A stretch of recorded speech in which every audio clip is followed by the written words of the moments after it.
I knew something was wrong the moment my son whispered, "Don't tell the neighbors you're my father." He said it quickly, barely moving his lips, like he was afraid someone might hear, as if I were a secret, a blemish on the image he had carefully constructed. I didn't ask him why. I didn't ask anything at all. I just smiled politely at the man in golf shorts who was watering his perfect lawn and waved like I was supposed to, like a visitor, like a stranger. It had been a long flight from California to New York. 2 planes and 1 bumpy taxi ride. I'd brought a small suitcase and a tin of my blueberry muffins, the kind David used to devour when he was a boy. I was stiff from the trip, my knees aching with every step. But I didn't complain. I never have. Not when I worked double shifts at the factory. Not when I paid for his college. Not when I signed the papers for the house he now led me into like I was some casual acquaintance. "Take your shoes off here," he said. "Charlotte just had the floors polished." I bent slowly, unzipping my walking shoes. The entryway gleamed. Expensive tile. An abstract painting I didn't recognize. And no place to put my coat. I held it in my hands. Charlotte came in from the kitchen with a wine glass in one hand and her phone in the other. "Michael." "Welcome," she said, giving me a smile that barely touched her eyes. "We weren't sure which flight you were on. I texted yesterday. I said, 'Right.'" She nodded, already turning back into the kitchen. "Well, we've got a full house this weekend. Neighborhood social tonight. Hope that's okay." David took my coat wordlessly and hung it in a narrow closet next to the door. Not the hall closet. That one was full of designer jackets and polished shoes, the kind you buy to match the kind of life you want people to think you have. I walked into the living room. It was beautiful. I'll give them that. Neutral colors. Sharp corners. Everything curated like a magazine spread. Not a single picture of David as a boy. Not one photograph with me in it. On the fireplace mantel were 4 frames. Charlotte's parents in Paris. Charlotte's sister in Chicago. Charlotte's kids from her first marriage. Not even the new baby had a photo with David. Only posed shots. Nothing warm. Where should I put this? I held up the tin of muffins. "Oh, just leave it on the counter," Charlotte said. Distracted. "We're doing gluten-free right now, but the kids might want some." The kids, 14 and 10 from Charlotte's previous marriage. David's stepchildren. They peeked in, muttered hellos, and ran upstairs. They didn't know me, had never spoken to me on the phone, and my own granddaughter. The baby was asleep in some sleek white bassinet that looked more like a gadget than a crib. "We'll show you to the guest room," David said. "Not your room, not your home, just a place to sleep." He led me down the hallway past a door with private office stenciled on it in tiny letters, like I was in some kind of professional space. The guest room was clean, sparse, and cold. It had no books, no chair, just a bed and a small suitcase stand like a hotel. On the nightstand sat a small card. "Welcome guests. Wi-Fi password, Hayes Home 1. Hayes Home." It was a joke. My last name was Hayes. "I'll unpack later," I said, sitting slowly on the edge of the bed. My legs needed a break. David hovered for a moment, then said, "Just try to be relaxed tonight. It's mostly Charlotte's circle. You know, doctors, architects, that crowd." "Of course," I said. What I meant was I understand I'm not supposed to speak too much, not supposed to say who I am. I'm just window dressing. He left the room, closing the door gently behind him. I stayed sitting there, looking at the blank white walls. Then I opened my purse and checked for the envelope still there. The original deed, because David couldn't get a mortgage on his own. He'd needed me. My name was still on the ownership. Legally. This house was mine as much as his. In fact, more so. I'd paid the down payment in full, $300,000 from my savings, the money I'd built up over decades. He said it was just a formality. "Just help me start. Dad, It's our family's future. I believed him. I always believed him. I pressed the envelope flat in my lap, ran my hand over the top. Then I opened the flap and pulled out the document slowly like it might burn me. And I took a photo. Then I slid the deed back in and zipped the purse closed. Tomorrow I would go for a walk just to clear my head. I would say I would take my time, and I would find someone who could help me remember how ownership really works. The next morning, the house was already alive with activity before I made it to the kitchen. Charlotte was doing something with fruit and yogurt in a tall blender, while David stood by the refrigerator scrolling through his phone. Neither of them looked up when I entered. "Morning," I said. Not too loud, not too soft. "Morning," David replied automatically. Eyes still on the screen. I walked to the counter and poured myself a cup of coffee from the machine. It was one of those sleek, modern types that looked like it required a license to operate. The coffee was thin and bitter, but I didn't complain. I sat quietly at the breakfast bar and watched. "We're heading out soon," Charlotte said without turning. "Farmer's market and then the park with the kids." "That sounds nice," I replied. "Maybe I'll take a walk around the neighborhood, stretch my legs." David finally looked up. "You're sure you're okay with that? It's a pretty upscale area. Just don't talk to anyone too long." "Okay," I tilted my head slightly. "Why would I know reason?" He said quickly. "Just, people here can be particular." I nodded, pretending not to notice the way Charlotte glanced at him sharply, like maybe he'd said too much.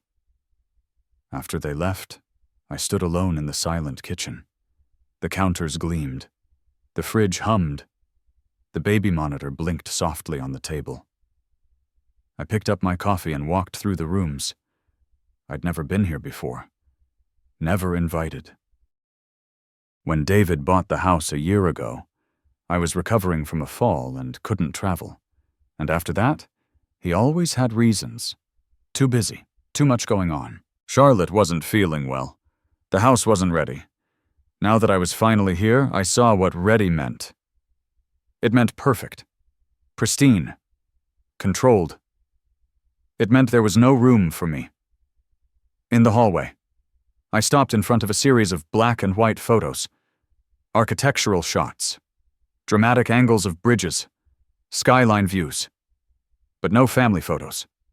Not even of the baby. I opened the door to the laundry room. Inside, stacked appliances buzzed quietly. Next to them stood a tall cabinet. I tried the handle. Unlocked.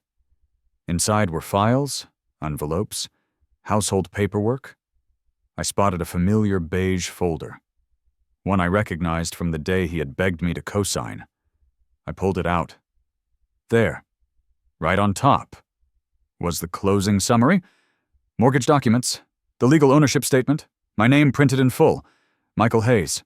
Below that, his name in smaller font, the second party. I slid the folder back into place. I wasn't looking for confirmation, were you? I already had it, but something in me wanted to see it again to remind myself that I wasn't imagining this. I wasn't being petty or dramatic. I had every right to be in this house more than Charlotte, more than anyone. Later that afternoon, Charlotte returned with a canvas bag full of heirloom tomatoes and artisanal bread. "We're having bruschetta for dinner," she announced like it was an invitation to a gala. "Hope you don't mind." "Sounds lovely." I said, "Do you need help?" She paused like the question confused her. "Oh no, it's all under control." I watched her slice tomatoes with surgical precision, every move deliberate. Everything in this house had an invisible label on it. Curated, measured, approved. After dinner, they invited a couple over from across the street, James and Lydia Duval. He worked in finance. She was on some community board. They brought a bottle of white wine and complimented the marble countertops and the fireplace. "And this is Michael," Charlotte said with a quick smile. "David's family friend. Family friend." I felt it like a needle under the ribs. Quick, sharp, casual. But I didn't flinch. I smiled and offered Lydia a glass of wine. Let the word hang in the air. Let it settle into their impression of me like wallpaper glue. "So nice to meet you," Lydia said. "You're staying for long?" "Just a few days," I replied. "It's always nice to visit places you've invested in." Her brows lifted slightly. "Oh, are you in real estate?" "You could say that," I said. "I helped acquire this property." David coughed. Charlotte's hand stilled on the tomato bowl. Lydia laughed politely, clearly unsure if I was joking. Later that night, I sat on the edge of the guest bed, the deed photo open on my phone. I stared at my name. Not because I didn't remember it, but because I wanted to hold on to it like armor. I remembered when David called, desperate and eager. "This is the one. Dad, this house.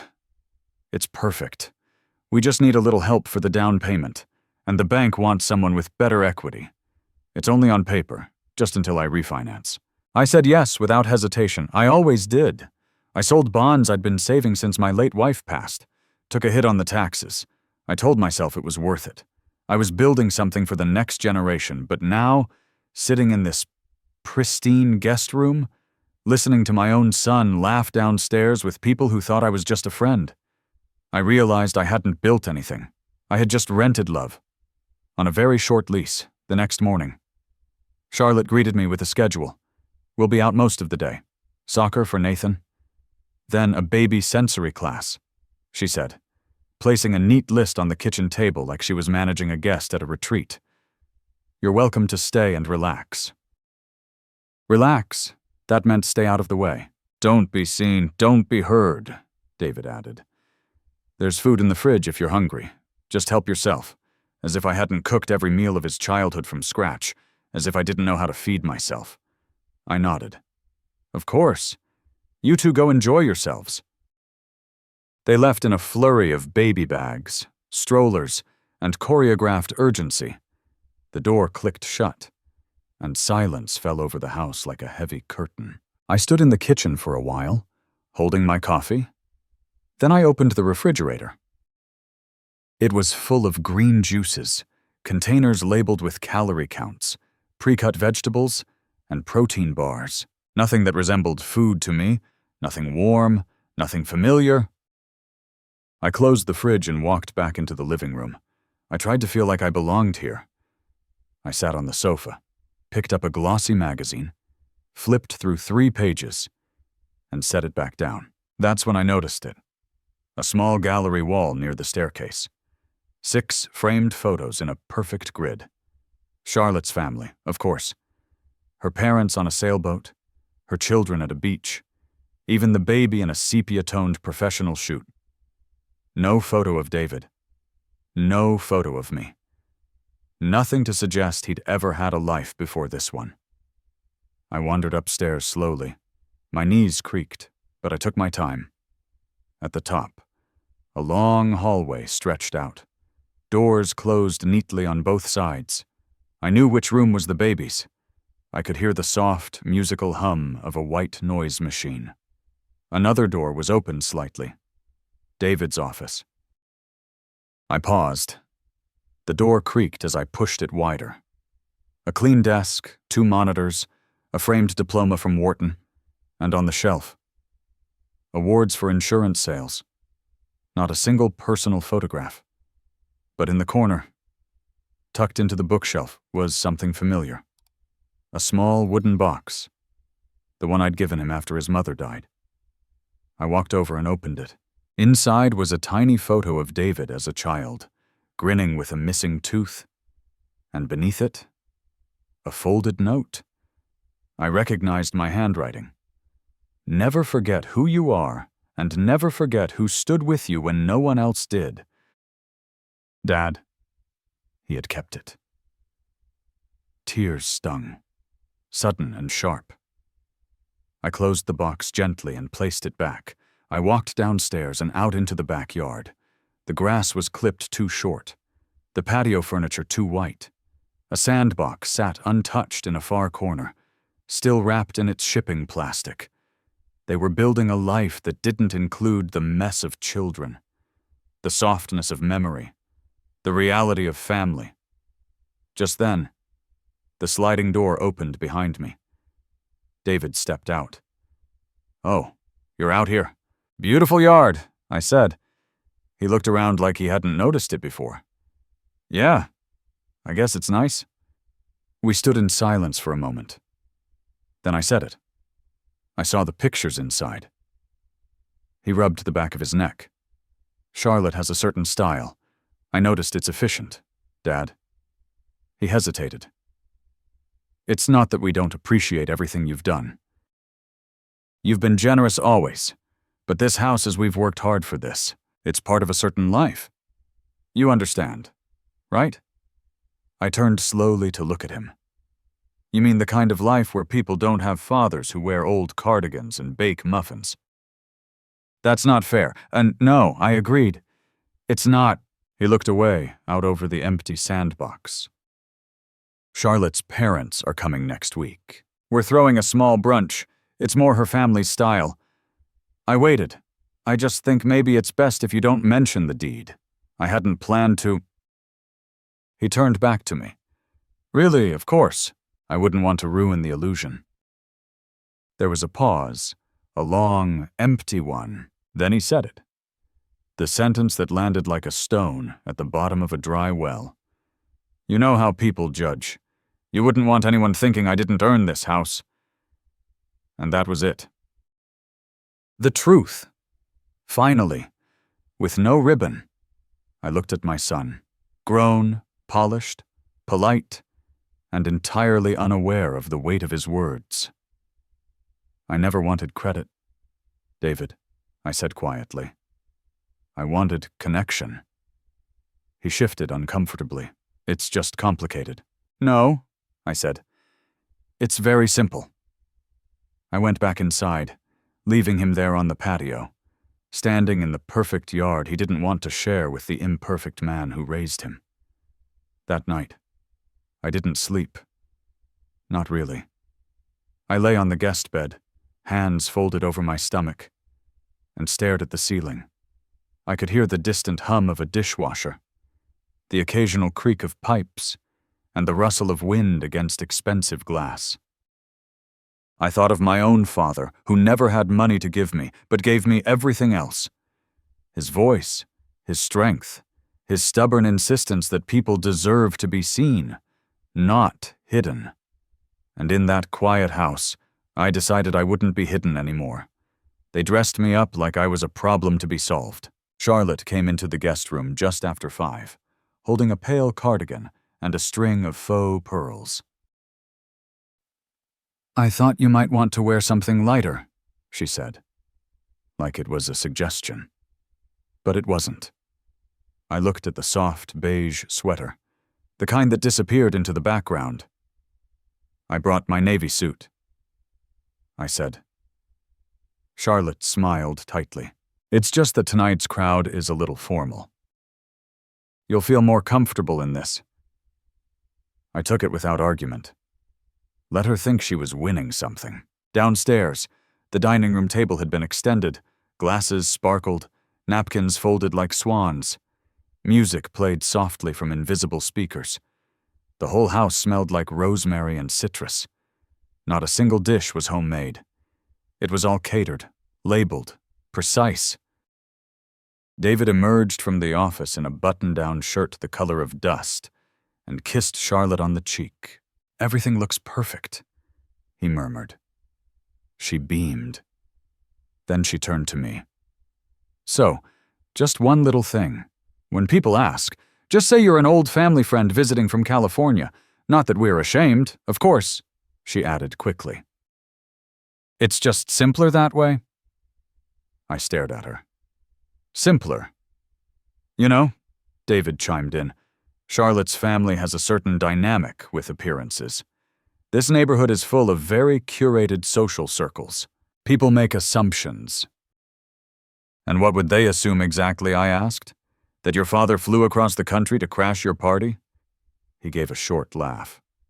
"Don't be like that. Dad, I wasn't being like anything. I was just seeing it all clearly now. The doorbell rang. Charlotte jumped slightly, then smoothed her hair. Okay, showtime. One by one, the neighbors trickled in. Men in pastel sweaters, women in tasteful heels, all of them with the same glossy smile. They brought artisanal candles, wine from local vineyards, compliments about the countertops. "And who's this lovely gentleman?"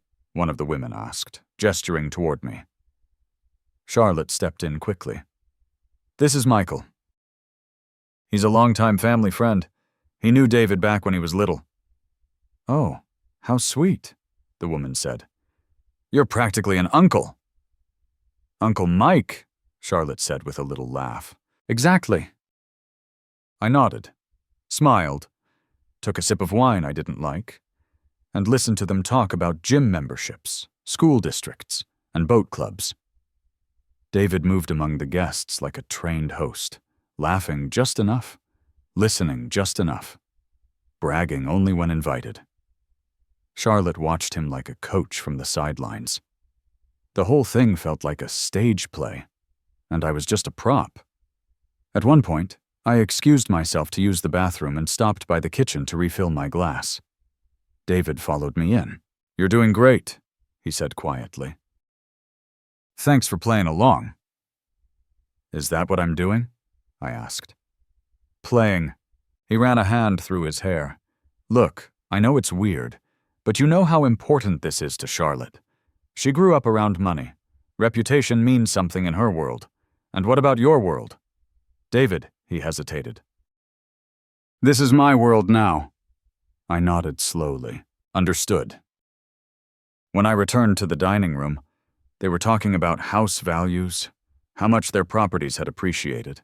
Someone mentioned the market rate of the homes on the east side. "Oh, but this house," Charlotte said brightly.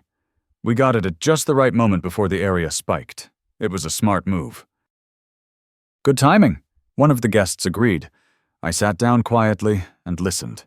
David said nothing about who made the purchase possible, who paid the down payment, who co-signed the mortgage. It didn't fit the narrative. I wasn't part of the story they were telling about themselves. Later, when dessert was served, tiny lemon tarts in fragile glass cups, I caught David's eye across the table. For a second, he looked like a boy again, nervous, uncertain, waiting to see if I'd embarrass him. I held his gaze and smiled. Not kindly, not unkindly, just enough. Enough to remind him I wasn't forgotten. I was quiet, but not erased. When the guests finally left, one of the men patted David on the shoulder. "Lovely evening. And what a charming uncle you have. So gracious." "Thanks," David said. "He is—" I went upstairs before he could say more, slipped out of the cardigan, took off the pearls, back in my nightshirt. I opened my phone again, looked at the photo of the deed, my name, his name, the value. I stared at it for a long time, then clicked on share and sent it to my lawyer's private email, not with a message, not yet. Just insurance, just in case this little play of theirs ever needed a rewrite.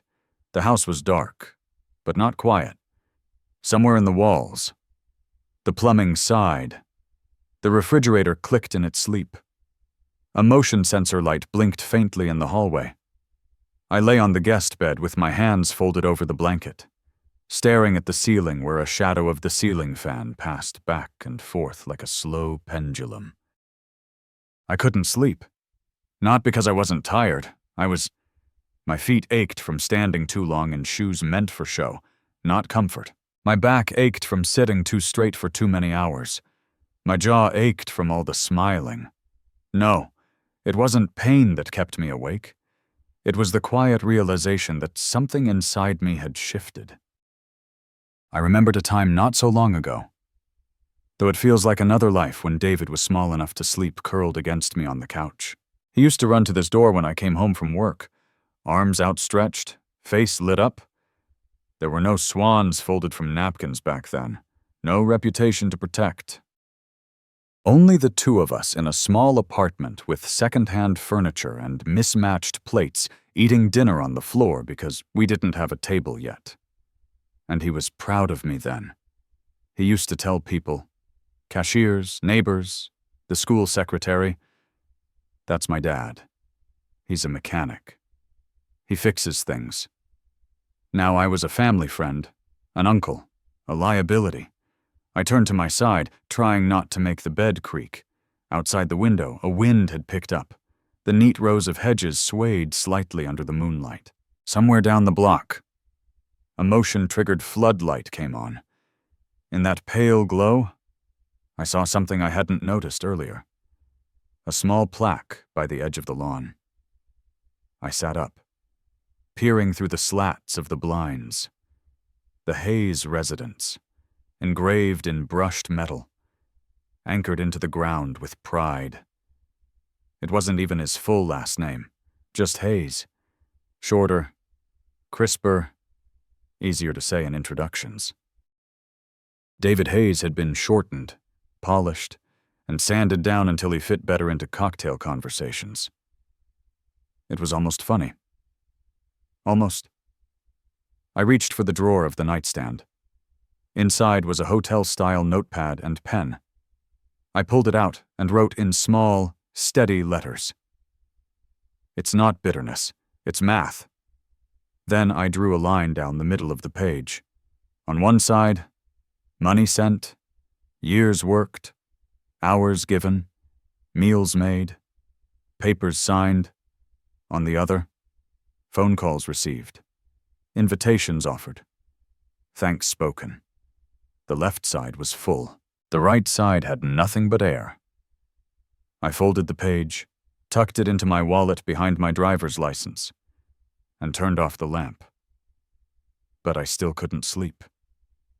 I thought about the conversation we hadn't had, the one where David might have looked me in the eye and said, "I'm sorry. I forgot where I came from. I forgot who stood with me." But that conversation wouldn't happen. Not because he was cruel. No, he wasn't. David had simply grown comfortable with the benefits of my presence and the invisibility of my identity, comfortable accepting my sacrifices without ever questioning what they cost me, comfortable not having to thank me, not having to remember. And I'd allowed it. For years. I let myself believe that love, even lopsided love, was enough. But I was tired now. Not just in my bones, but deeper in the parts of me that had carried hope for too long without rest. I'd given him this house. I'd watched him host his new life in it. I'd heard the careful omissions, the revised introductions, the tidy edits to history. I'd smiled through all of it, but now I was awake, fully awake, and I couldn't unsee it. I swung my legs over the side of the bed and stood slowly, walked to the closet where my suitcase sat and opened the small front pocket. The envelope was still there. I took it out again, unfolded the deed, and stared at the date. November 21st, the day we closed on the house, the day I wired the money, the day I bought him the future he didn't want to share with me. And then I noticed something I'd forgotten. The deed wasn't just a name. It wasn't just ownership, It included a clause. A line added by my lawyer at my request. No changes in ownership, refinancing, or sale may be executed without written consent of the primary deed holder. Michael Hayes. He couldn't even sell this house without my approval. And suddenly, I felt calm, not vindictive, not angry, just clear. There would be no shouting, no letters, no drama, just the slow, steady turning of the wheel back into my hands. It was still my house, and he had forgotten what that meant. By morning, I had made a decision.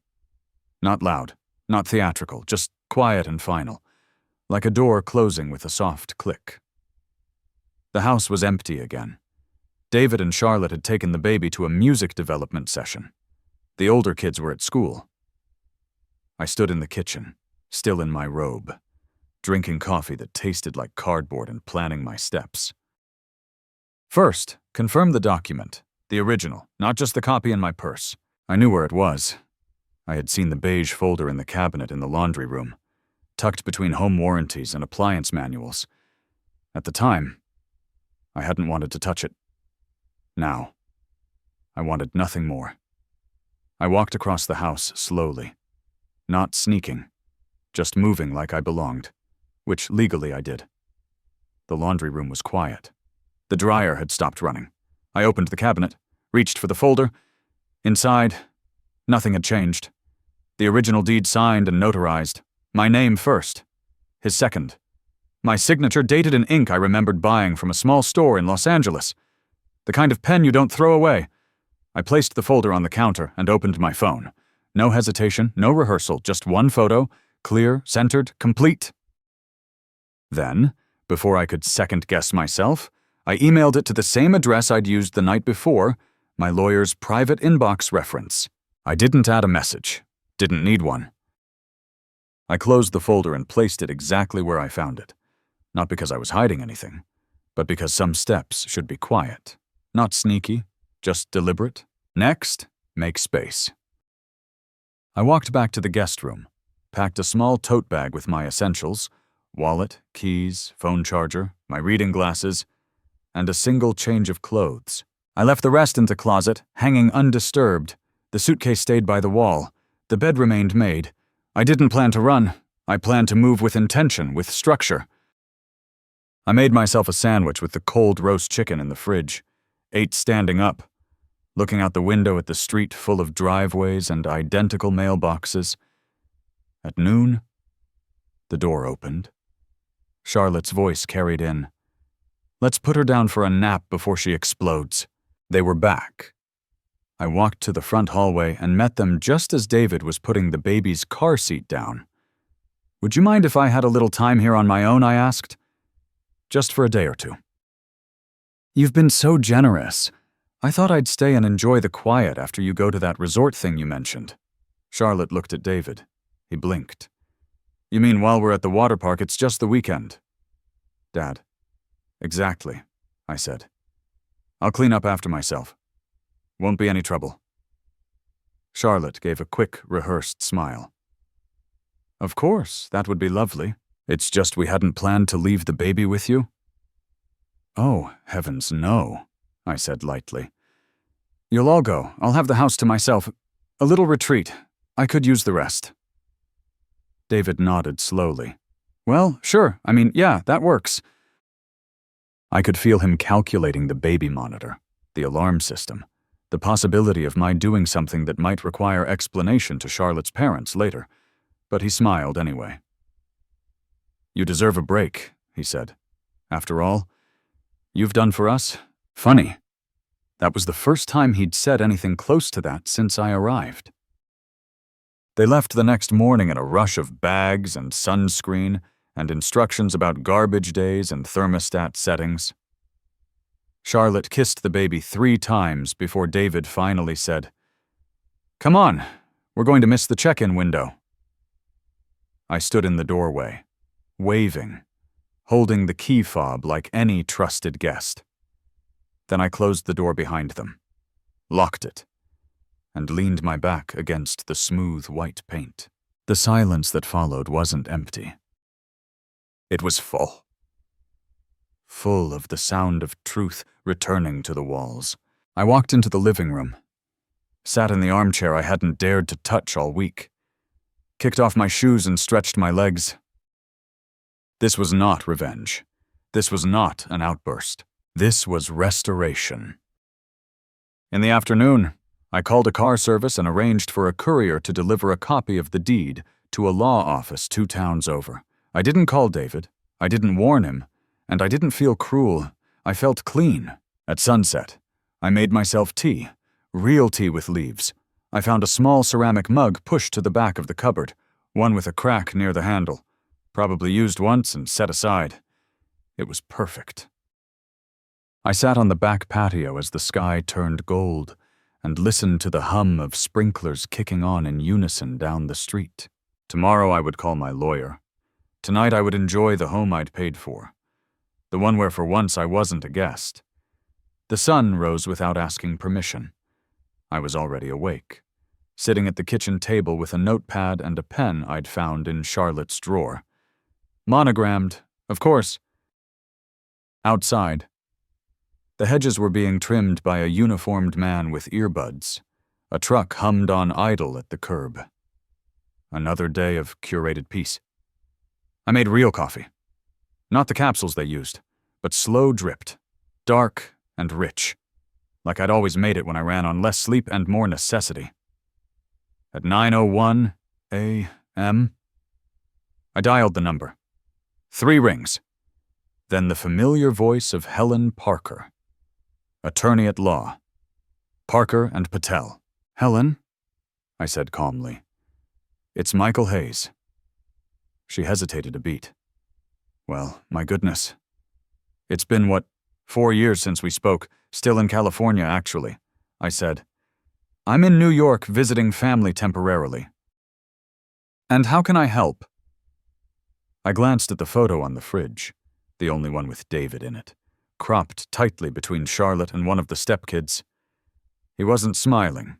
"I'd like to initiate a reassessment of property control," I said. "Regarding a home I co-own." "Go on." I laid it out simply that I had funded the house, that I held majority equity, that David's name was listed only for mortgage eligibility, and that I retained controlling interest. "You never transferred ownership?" she asked. "No." "And you have a copy of the deed?" "I sent it to your inbox last night," I replied. "Subject line reference?" She paused. "Well, that simplifies things." She gave a little exhale, the kind lawyers do when they're trying not to sound impressed or judgmental. "What do you want?" "Michael, just tell me plainly. I want the house legally reassigned under my sole name. I want full authority, unambiguous, final. I don't intend to sell it, but I do intend to make some changes." "Do you anticipate resistance?" I sipped my coffee. He doesn't know yet, but yes. Helen didn't ask why. She didn't need to. She'd met David once in a conference room years ago during a matter involving his failed app idea, and a loan he forgot he'd taken. She had sized him up in 10 minutes. "All right," she said. "You're still the majority deed holder, and we have leverage.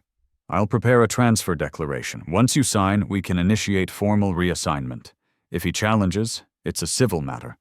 But we'll win. You want it quiet as dignity allows." "Understood. I'll email a draft this afternoon." We hung up. I sat in silence for a long while, staring at the open space of the living room, the expensive furniture, the curated color palette, the faint scent of lemon cleanser. None of it mattered. Not anymore.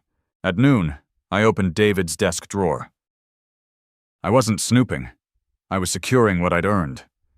Inside, beneath a stack of architectural magazines, I found the spare set of keys, garage, office, the fireproof box under the stairs. I used the garage key first, walked through, examining the details.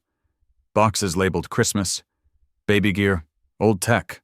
One bin said, "Dad, misc." It was dusty. I opened it. Inside were a few framed photos of David and me. One of us from his high school graduation, another from the small beach trip we'd taken when he was 11. The one he always said was the best day. A recipe card in my handwriting. A birthday card I'd sent 3 years ago, unopened. I closed the lid and left it on the workbench. Then I went to the fireproof box. Documents, insurance, medical files. A folder labeled estate. Charlotte. Her trust. Her legacy plan. Not a mention of me. Back in the kitchen, I poured myself another coffee. I looked out at the backyard and thought about how many versions of myself had lived in David's mind. There was the version who cooked and worked and bent himself into shapes that fit his needs. The version who signed checks.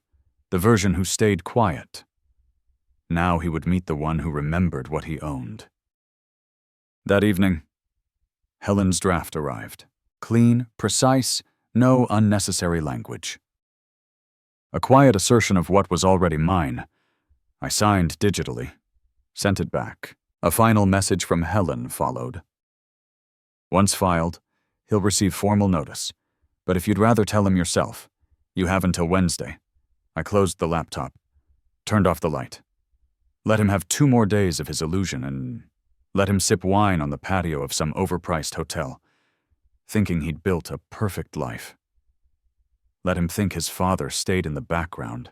I would wait, and then I would knock on the front door of the life he'd excluded me from. Not as a guest, but as the owner, because sometimes silence isn't surrender. Sometimes it's strategy. The day before they left for the water park, I found the right moment. We were in the kitchen. Charlotte was arranging little containers of snacks, gluten-free pretzels, carrot sticks, dried mango. David was folding towels into a beach bag. Everything was moving fast, but their minds were already on vacation. I was thinking, I said casually, if you're comfortable with it, I'd love to stay here this weekend. You know, while you're away. Charlotte looked up, her hand hovering over a plastic container of sliced grapes. Oh, she said, trying to sound neutral. Just for some rest. The house is so peaceful without all the running around. I don't get quiet like this very often. David glanced at Charlotte. She didn't speak. You mean stay in the house while we're gone? He asked. Yes, I said, folding my hands neatly on the counter. You're kind to let me stay this long. I wouldn't mind a bit of solitude before heading home. Charlotte cleared her throat. It's just the alarm system. I won't touch it. I'll leave the back door lights on. Water the plants if needed. And keep everything locked. No trouble at all. David ran a hand through his hair. It's just, you know how it is. Dad, it's not personal. No, of course not, I said gently. It's never personal. That landed. He flinched slightly. Charlotte said, well, if it's just a couple of days and you're comfortable. I am. I nodded. And I'd feel better knowing someone's here watching over things. We both know houses don't like being left alone. That's a phrase he'd heard before. My wife used to say it years ago about the cabin we rented one summer. Houses are like people. They get cold when forgotten. David looked at me, and for a second something shifted in his expression like he saw it. The past. The memory. But then it was gone. He reached into the kitchen drawer and pulled out a ring of keys. Here, everything's labeled. Garage. Back door. Mailbox. I took them without ceremony. Slipped them into my purse like they weighed nothing at all. Thank you, son. I said. And I meant it. Just not the way he thought. Charlotte went back to her snack containers. David adjusted the strap on the diaper bag. I stood at the kitchen island and watched them pack the life they'd built. Efficient, detached, polished. They left the next morning before the sun was fully up. Charlotte double-checked the car seat, then triple-checked the fridge, then kissed the baby 3 times while David carried suitcases to the trunk. I stood on the porch, wrapped in a shawl, holding my travel mug. Text me if anything comes up, David said. Of course. And don't let the alarm beep too long when you unlock the door. It gets fussy. I'll manage, Charlotte offered a tight smile. Thanks again for staying. It's a relief. Really? I smiled back. Enjoy the water. You all deserve a break. David leaned in and kissed my cheek. A formality. Then they were gone. Taillights fading into the soft morning mist. I didn't wave. I went back inside and locked the door behind me. Walked through the house room by room. Not inspecting, not claiming, just observing. It was a beautiful space designed for other people's approval. In the guest bathroom, I found a drawer filled with small lotions and unopened toothpaste tubes, the kind you find in hotel bathrooms. I imagined Charlotte refilling it every few weeks, hoping no one ever opened it, but also hoping someone might and be impressed. In the upstairs hallway, I noticed a faint scuff on the wall, likely from a stroller wheel. Charlotte would notice it next week and schedule a painter.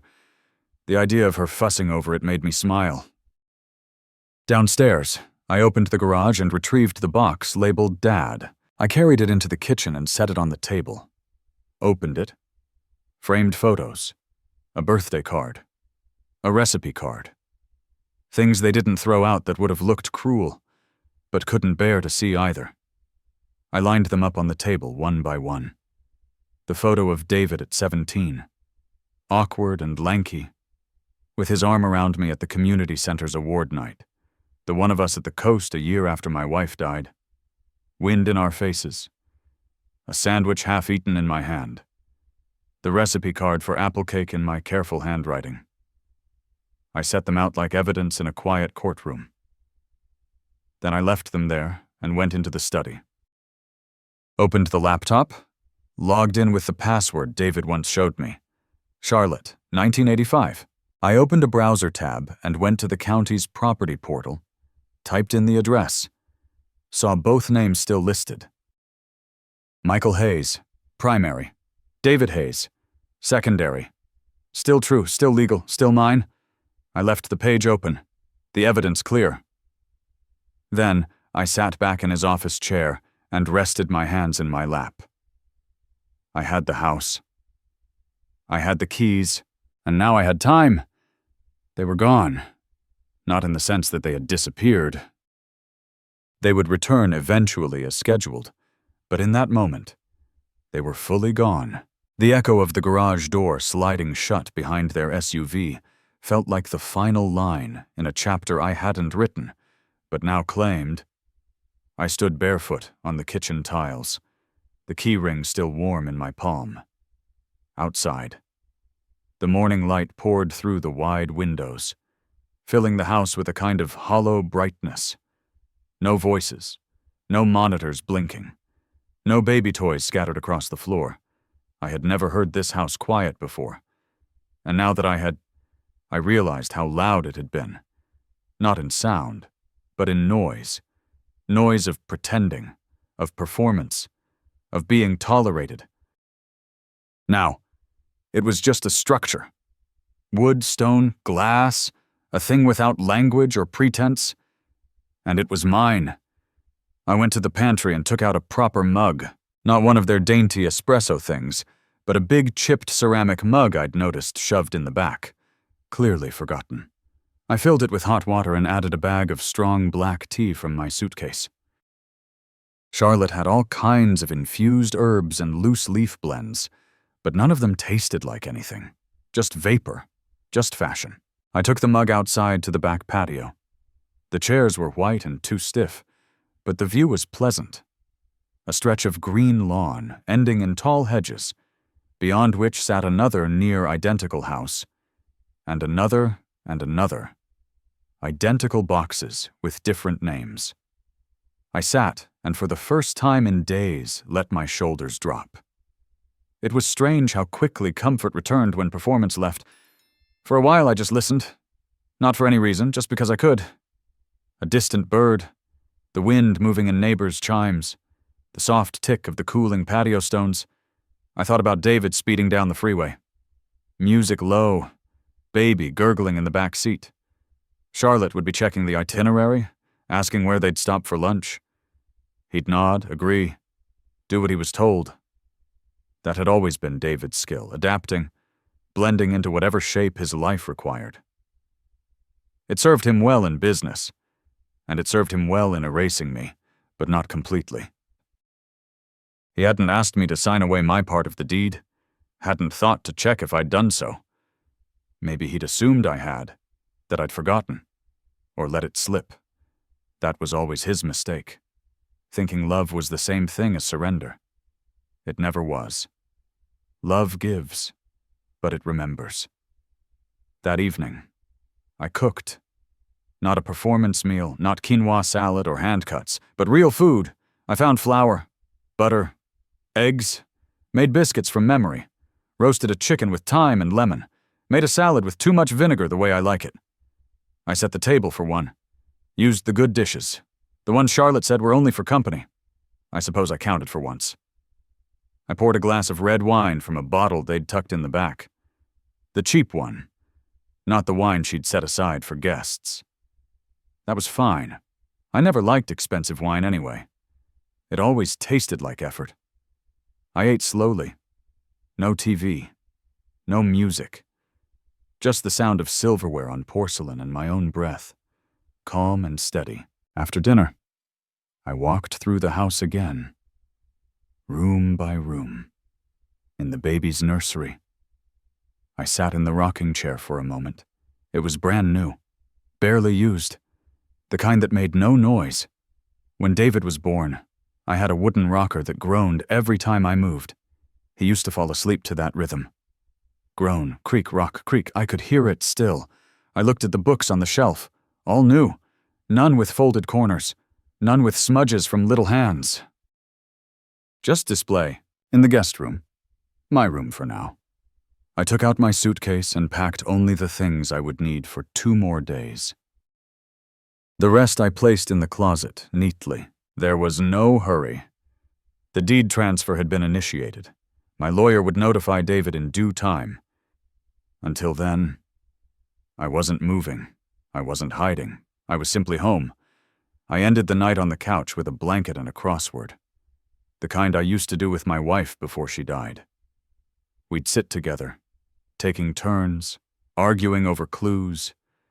It had been years since I had done one out loud, but I found myself whispering as I wrote. 4 letters to own. Answer. Hold. The pen felt good in my hand. The lights dimmed softly on their own. A timer, probably, but I stayed there a little longer. Not asleep. Just still. It was quiet. It was enough. The next morning, I dressed with purpose. Not in anything fancy. Just slacks, a pressed shirt, and the shoes I wore to church back home. Polished, reliable shoes for walking into rooms where decisions get made. I ate breakfast slowly. Toast, butter, 1 soft-boiled egg. I sat at the kitchen island and watched the light shift across the counter. The granite gleamed under the morning sun. Expensive. Cold. And already mine. At 10 a.m., sharp, the doorbell rang. I opened it to a woman in a dark blazer, tidy hair, and soft eyes behind wire-frame glasses. "Michael Hayes," she asked. "Yes, I'm Layla Ross. I'm here on behalf of Parker and Patel." She stepped inside with quiet confidence, carrying a slim leather folder and a tablet. Her presence didn't disturb the house. She fit into the silence. We sat at the dining table. I'd cleared it of Charlotte's decorative candles and the unread copy of Architectural Digest that always sat open to a random page. Layla opened the folder. "This is a standard reassignment packet. We've pre-filled based on the deed and equity documents Miss Parker provided. You're listed as primary grantor and funding party. All we need now is the signature to initiate the filing." I nodded. She slid the tablet toward me. "Electronic is fastest. We'll handle delivery of the physical originals." I signed. Each page blinked softly as my name appeared. She watched without commentary. Just quiet assurance. When I finished, she tapped a few buttons. "Done." She said, "As of today, legal title reassignment is in progress. You'll receive confirmation by Saturday. A physical copy will be mailed to your address of choice. I'll give you that before you go." I said, "I'm not staying here." She nodded. "Of course." She paused, then added, "For what it's worth, you're not the first father I've met in this situation, so..." I raised an eyebrow. "We handle a surprising number of quiet reversals."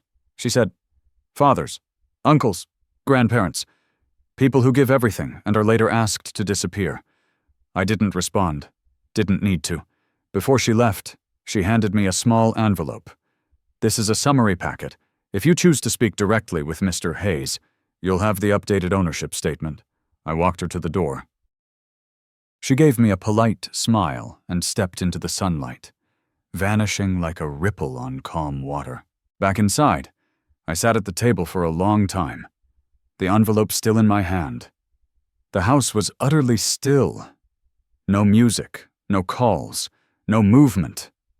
And then, like instinct, I rose and walked to the study, opened David's drawer, took out a pen, and wrote a note.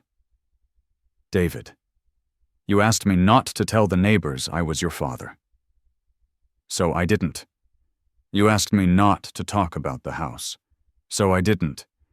You didn't ask me to sign it away. So I didn't. You asked me to help you build a life. So I did. I won't take more than what's already mine. I won't ask for thanks, but I won't disappear. Love? Dad? I folded the note and placed it on his desk under the framed certificate from Wharton. Then I placed the summary packet on top, angled neatly. The house didn't feel different. Not louder, not warmer. But I did.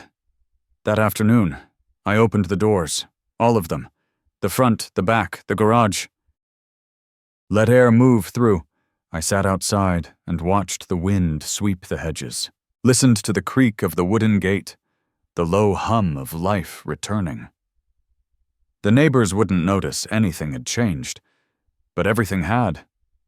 Tomorrow, I'd start packing my things, not to flee, just to move forward. But tonight, I would sleep in the master bedroom. I had the keys, I had the name, I had earned it. The filing was processed at 9:43 a.m. on a Thursday. I received a notification in my inbox. Plain, clinical, efficient, a scanned copy of the reassigned title deed, my name listed singularly under legal owner. No fanfare, no calls, just one sentence from Helen in the body of the email. It's done. I sat at the kitchen table with the screen open before me, letting the words settle. Not in triumph, not in anger, just in balance. Outside, a gardener trimmed hedges with a small electric blade, methodical and precise. Inside, the silence was complete. I boiled water, made tea, took the mug out to the patio, and sat in the same chair I'd occupied every morning that week. The house stood behind me like a shell I'd cracked open and stepped inside. Later, I went back inside and opened the envelope Layla had left. The physical copy of the same document. Heavy paper, embossed seal, the kind of document that made things real to other people. I placed it in a folder, slipped it into my suitcase, and then I cleaned, not the way Charlotte did, not dusting already polished surfaces or realigning throw pillows by color, but cleaning with purpose. I washed the guest sheets, wiped down the kitchen counters, folded the laundry they'd left tumbling in the dryer. I did it not because they would return, but because I was leaving. Yes, I was leaving not because I was afraid. Far from it, but because I'd done what needed to be done. I had turned the page. I didn't need to live in this house to prove it was mine. I just needed to know it. At noon, I sat in the study. I reread the note I'd left David, still neatly tucked under his framed degree, still exactly as I'd written it. No edits, no flourishes. There was nothing else to say. At 2 p.m., I called a car service, reserved a ride for the next morning, early before they would return, before explanations became theater. The house remained still, unaware, unchanged, and yet, I felt it. The shift, the quiet restoration of weight back to the right hands. That evening, I made one last meal, a simple stew. Beef, carrots, potatoes, onions. The way David liked it when he was a child. I ate it at the table alone. No music, no distractions, just memory and hunger and peace. Afterward, I packed my bag, took only what I came with. Left the note, left the folder with the deed, left the photo of us at the beach, the one they'd stored in the garage bin, now framed and placed gently on the hallway console where everyone would see it. At midnight, I stood at the front door with the lights off, looked through the glass at the quiet street. The Hayes residence, the little plaque still read, I didn't need to change it. Let the neighbors keep their illusions. Let David keep his. But when he opened that folder the next morning, when he saw my name alone, undeniable, he would understand. This wasn't a threat. It wasn't revenge. It was just the return of what had always been mine, and it no longer needed his permission. They returned on a Monday. Charlotte stepped through the door first, her voice already elevated from the baby's whimpering in the car. Can you get the diaper bag in the cooler? It's got the breast milk. David followed, keys still in hand, dragging a suitcase behind him. The wheels thudded softly against the entry tiles. He called out, "Dad, we're back." No answer. Charlotte frowned. Maybe he's still asleep. David checked the guest room. Empty? Bed made? Pillows arranged the way she'd found them. Guest towels folded on the bench at the foot of the bed. He opened the closet. Empty hangers. In the kitchen.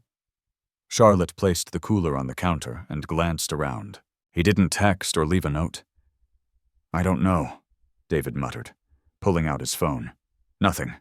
No missed calls. No messages. He turned towards the hallway and noticed the change first. Subtle, but unmistakable. The framed photo on the console. Him and his father at the beach. The wind lifting his hair. His hand resting gently on his back. He froze.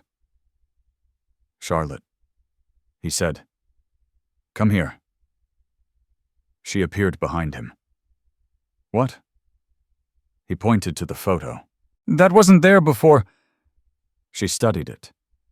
Did he put that out? He didn't answer. He walked down the hallway. Heart thudding now. Something was off.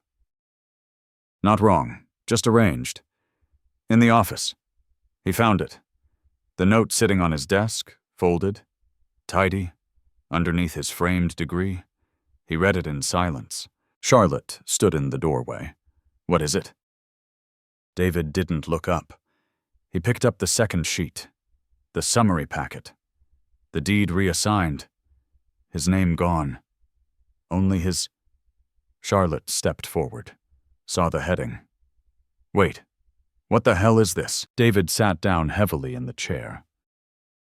The house around him felt suddenly different, smaller, not colder, not yet, but altered.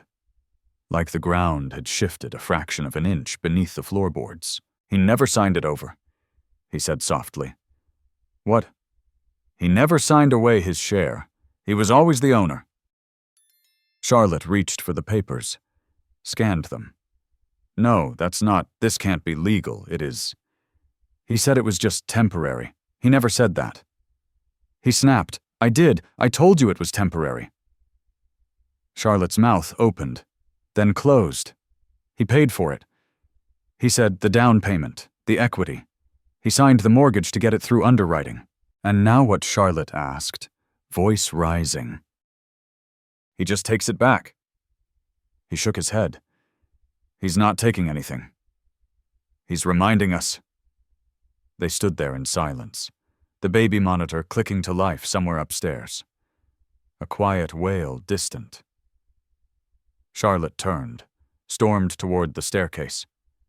You better fix this, she said over her shoulder. David sat in the office for a long time, note in hand. He read it again and again. He tried to be angry, tried to feel betrayed, but instead he felt something else.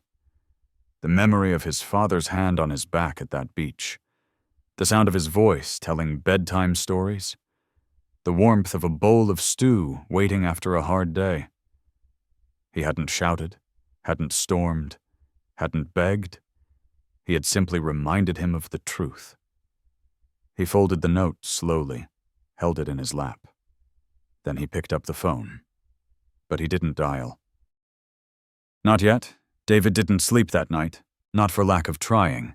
He lay in bed beside Charlotte, who had turned away from him with a forceful finality, her breathing measured, controlled. The baby monitor hissed softly from the nightstand. But the house, his house, was still. Or maybe it wasn't his. That was the problem now. Wasn't it the paper didn't lie? His name sat alone at the top of the deed in thick, clean font. The seal was embossed, filed, certified. The folder had weight, the kind that made everything else feel suddenly flimsy. He sat up around 2 a.m. Careful not to wake the baby. Went downstairs. The hallway light was still on. He passed the photo on the console again. And this time he stopped. It had been taken with a disposable camera. He remembered the feel of the sand on his feet, the squint of the sun. He couldn't have been more than 12. He wore a hoodie, not a proper beach outfit. He'd thrown it on over his work clothes after a shift, and still he'd smiled. He'd forgotten that day, not the event, but the feeling. In the kitchen, he poured himself a glass of water and leaned against the sink. He had stayed here alone for 2 days, cooked, cleaned, sat on the back patio, probably listening to the birds, watching the hedges sway. He hadn't rearranged anything. He hadn't touched Charlotte's vases or the baby's toys, but somehow his presence was everywhere. Not loud, not chaotic, just undeniable. David walked into their office again and opened the folder for the 3rd time. His name wasn't on it, not even in the footnotes. He tried to remember the moment he decided to leave him off. Not legally. He hadn't removed him. He just let it fade. Let the lie grow inconvenience. Told Charlotte it was temporary. Told himself it was cleaner that way. He'd had the down payment, hadn't he? Didn't that count? Except he hadn't. Not really. He'd called him late at night. Voice low so Charlotte wouldn't hear. It's just for now. He'd said just to get it through escrow. He'd said yes before he finished the sentence, like he always did. Now he had reminded him what that yes had bought. And he couldn't argue with it. He couldn't even resent him, because deep down beneath the polished life he'd built, the curated introductions, the Uncle Michael, and the silence he knew. He hadn't earned any of it alone. He wanted to call him, say something, apologize maybe. But what could he say? Sorry I asked you to shrink so I could grow. Sorry I borrowed your strength. Then painted over it. At 3 a... He went outside. The lawn was damp, the air thick with dew. The Hayes residence plaque caught the porch light and gleamed faintly. He crouched in front of it, ran his thumb across the letters. He hadn't taken it down. That somehow broke him a little. He sat on the step and stayed there until the sky began to shift from black to navy, and the birds started their tentative morning songs. He wasn't sure what kind of man that made him, but he knew what kind of man he was. And now, finally, so did everyone else. I didn't go back to the house, not because I was afraid or unwelcome, but because it wasn't about the house anymore. I'd made my point. I'd reminded him. And now I had something else to do. Something final. A week after the filing, I sat in a small office in San Francisco, California. The same place where I'd signed the original wire transfer 3 years ago. The same notary, the same pen, but this time I wasn't signing for anyone else. Name of the beneficiary, the notary asked gently. I smiled. Her name is Emma. She's 7. He paused. A granddaughter. I nodded. She won't be able to manage the property until she's... I know. I interrupted. It'll go into a trust. Full transfer on her 26th birthday or earlier with court petition. He filled out the rest.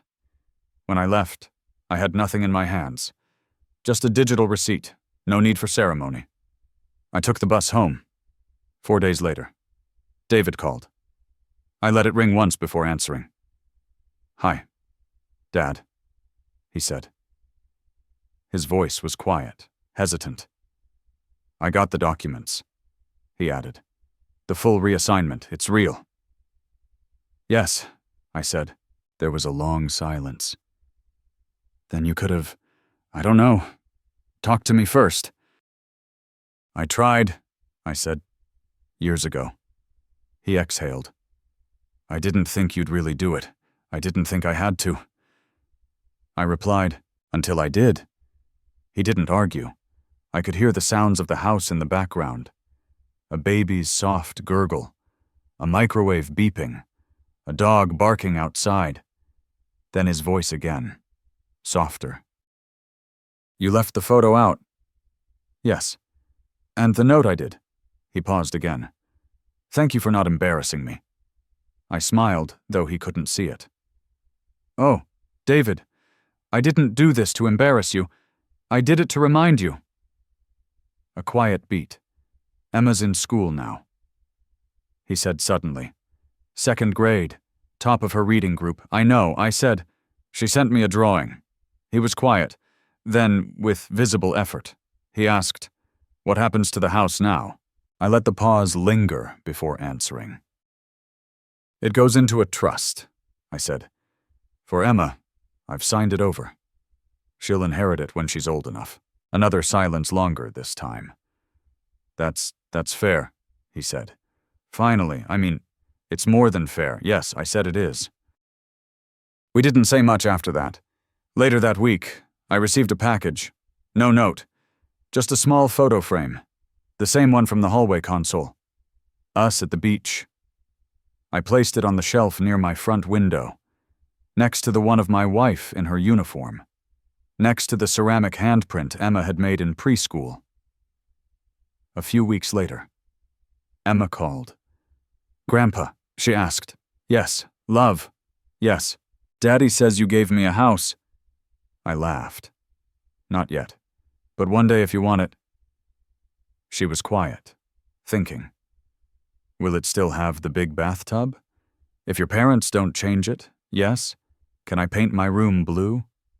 You can paint it anything you want. She giggled. Then seriously, will you live there with me? No, sweetheart, I said gently, but I'll be nearby. Promise, I promise. She paused. You're not mad at Daddy anymore. No, I said, wait, and I meant it, not anymore. Because it wasn't about anger. It never had been. So it was about memory, about dignity, about putting my name back where it belonged and making sure the next generation knew where things came from. So that one day when Emma walked through those doors, she'd know the truth. Not just about the house, but about the man who made sure it still stood.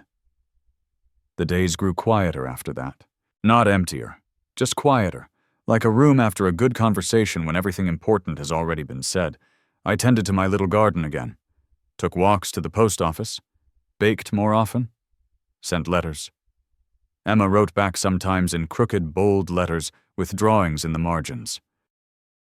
Once she sent me a picture of the house drawn in blue crayon with stick figures outside.